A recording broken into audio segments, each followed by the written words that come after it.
L'épisode des ambassadeurs, CST ce mardi 11 avril dans Koh Lanta, le feu sacré. Incapables de se mettre d'accord pour éliminer un aventurier, Grace et Quentin sont allés à la boule noire. Et c'est le jeune papa qui l'a tiré. Le rendez-vous des ambassadeurs est un moment incontournable dans Koh Lanta. Il s'agit du point de départ de la réunification, qui permet aux équipes rouges et jaunes de se réunir sous une seule et même bannière, la blanche.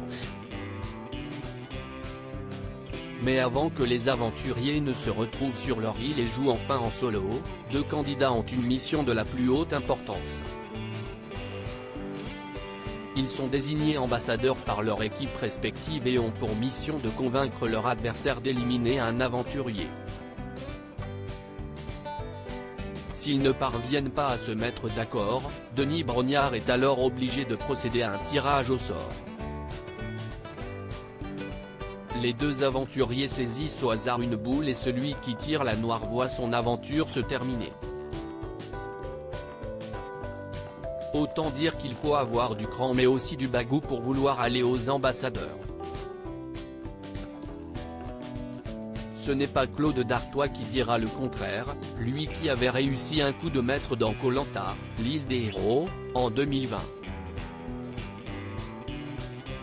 Le sort est tombé sur Quentin dans l'épisode diffusé ce mardi 11 avril, les aventuriers de Koh Lanta, le feu sacré, n'ont pas longuement réfléchi pour désigner l'identité des ambassadeurs. Chez les jaunes, Grace s'est immédiatement portée volontaire, promettant à ses camarades qu'elle ne votera pour aucun d'entre eux et qu'elle ira à la boule noire en cas de désaccord. Chez les rouges, c'est Quentin qui s'est senti d'attaque pour cette importante mission.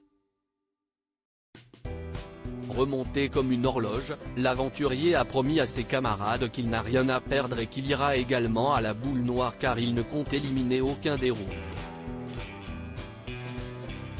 Avant de partir à son rendez-vous, Quentin a confié son collier d'immunité à Frédéric, conscient qu'il pourrait bien ne pas revenir dans le jeu. Une fois qu'ils ont été l'un face à l'autre, Grace et Quentin ont eu beaucoup de mal à s'entendre.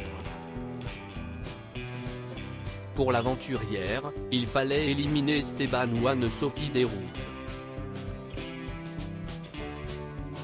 Tandis que celui qui a survécu à un coup de cutter ne jurait que par Tania.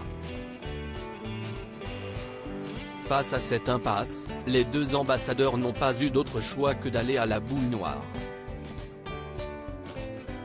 Et c'est sur Quentin que s'est abattue la fameuse épée de Damoclès.